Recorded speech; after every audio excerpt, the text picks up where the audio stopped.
Hello Geekist, this is Ginger Geekist. How's y'all's Thursday doing? Alright, now I'm having to re-record this video because yesterday I was having upload problems because of our internet, and the videos turned out to basically be corrupted, even on my phone, which was odd. So I'm having to redo the one video that I was going to put out yesterday.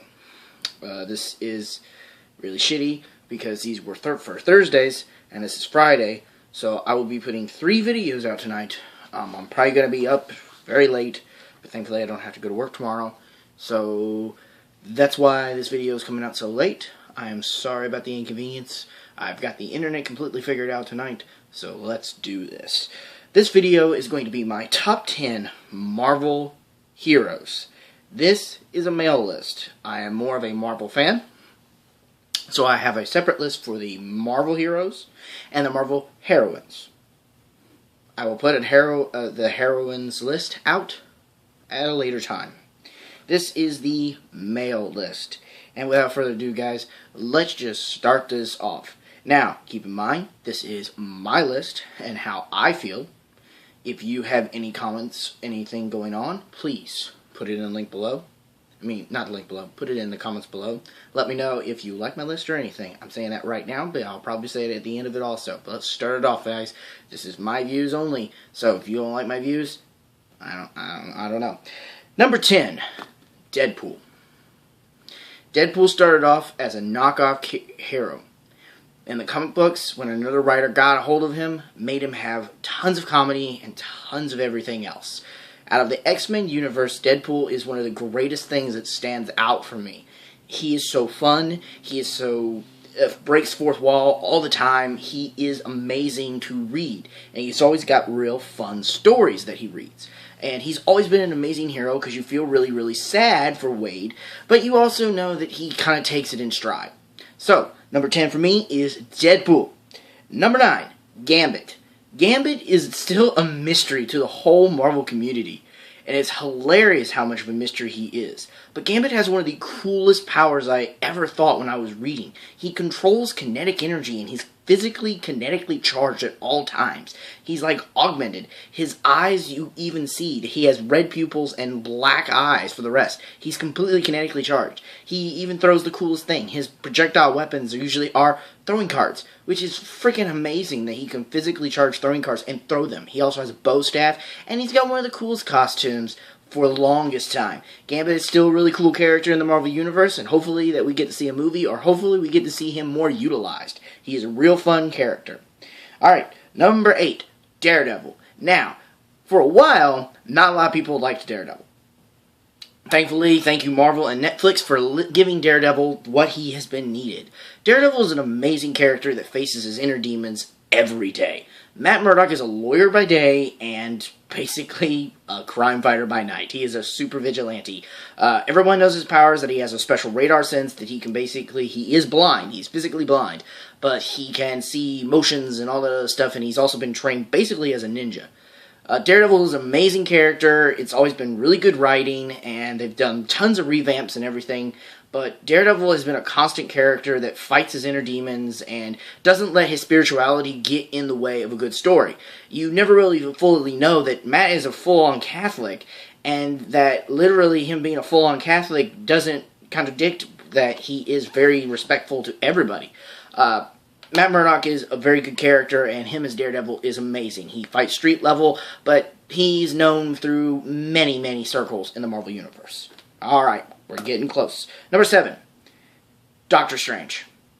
Doctor Strange is the master of mystics.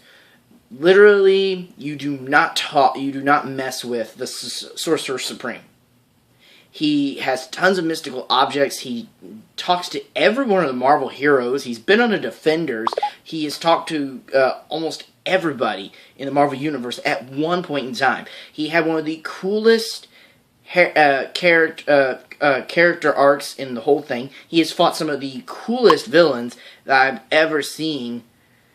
It's just an amazing feat that we get to see him do what he does, and I cannot wait for this movie this year to show this weird side of Marvel and magic finally being shown. Alright guys, number 6, we're getting there. Number 6 is Nightcrawler. Nightcrawler is my favorite X-Men. Now, I probably will do a list for X-Men, so you're probably getting a spoiler for that list.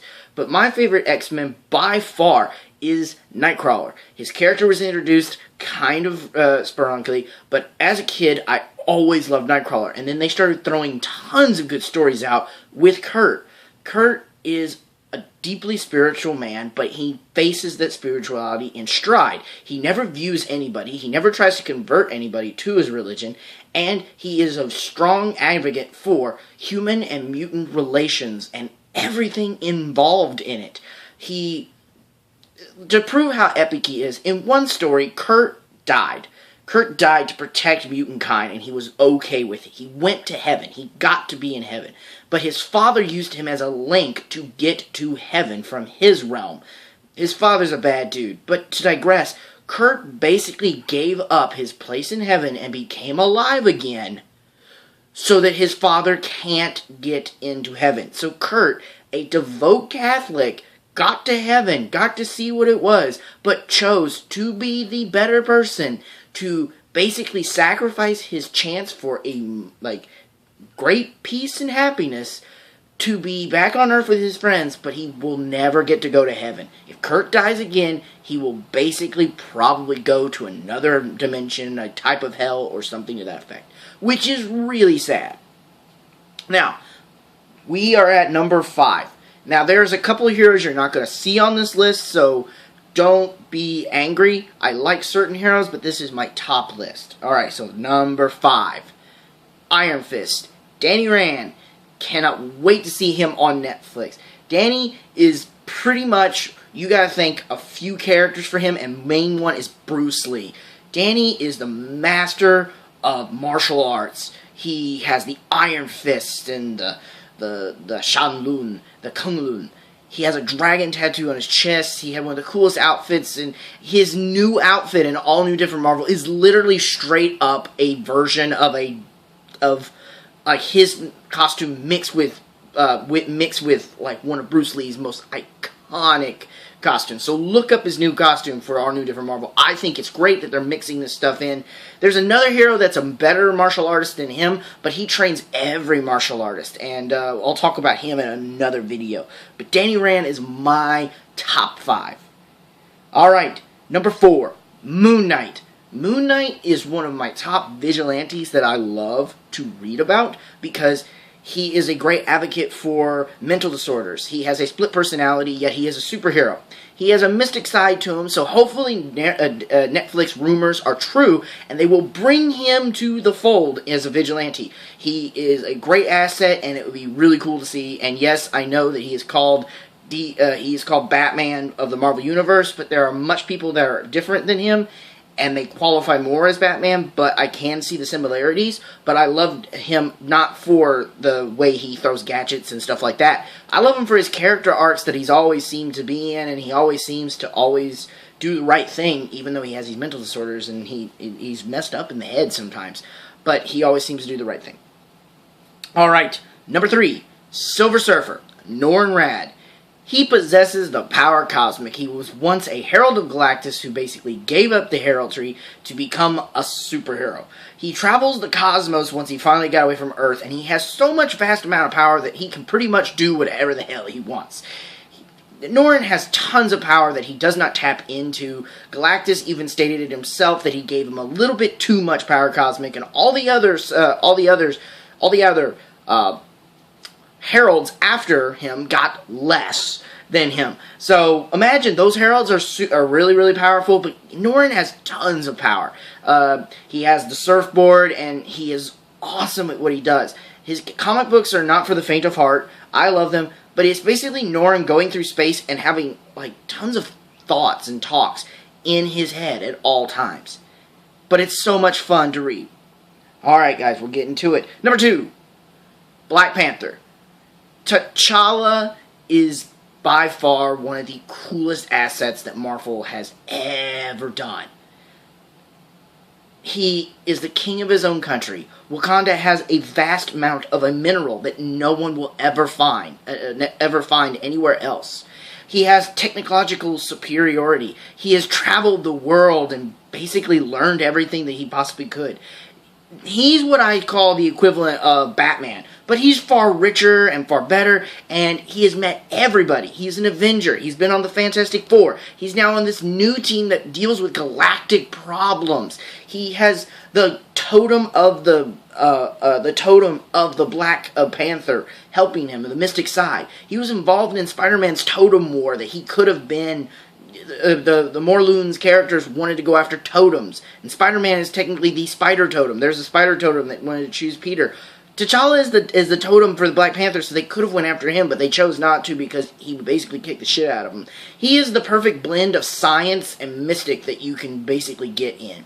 And everybody needs to be prepared for his own movie. He was amazing in Civil War, and he was such a bit part, but T'Challa is awesome. Alright guys, number 1, Spider-Man.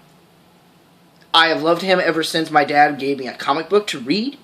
I have loved Peter Parker. He is the everyman hero. And I love that he's getting his just dues, but I also love that they have not changed him fully and too much. Peter Parker is one of my greatest heroes that I love to read. Doesn't matter. Probably the only other thing I love from the Spider-Man thing is they keep reinventing themselves. I love Miles Morales' character. I think it's great that they have him there. I also wish that Ben Reilly would just stop dying. He's the only thing that came good from the Clone Saga. Kane is good. Let's not get that wrong. Kane is good, and he has had a giant character arc that go with it. But I love Ben Reilly, and he's the only thing that came from him. Peter Parker is by far my Spider-Man. I love him to death. And I cannot wait for the new Spider-Man game that's coming out, and I cannot wait to see what Tom Holland is going to be able to do in his own Spider-Man movie, and hopefully things go well. His little part in the movie was literally, he had the Queen's accent, he had the spunknality, and he also was bad-mouthing and talking the entire time like he didn't know what to do. But that's what Spider-Man does in combat, and that's what I loved. I love that he's the everyman hero. He wasn't rich, but he did the right thing all the time. And he's a good role model for kids to read and look up to that shows that Peter, his motto is, with great power comes great responsibility. So that means it doesn't matter what you do. It doesn't matter how small you are. Anything that you do in this world has an action on the world. And Peter was a superhero, but he had to juggle his family and everything. And he did it so well, but you felt so bad for him because all these other heroes have money and all this other stuff, and he doesn't have any of that. But that is my list, guys. Go through it, dissect it, or soak it in. I don't care. But anyways, guys, this is a Ginger Geek saying that is my top 10 Marvel heroes. I will see you in the next video, and this is me saying stay strong and stay chill.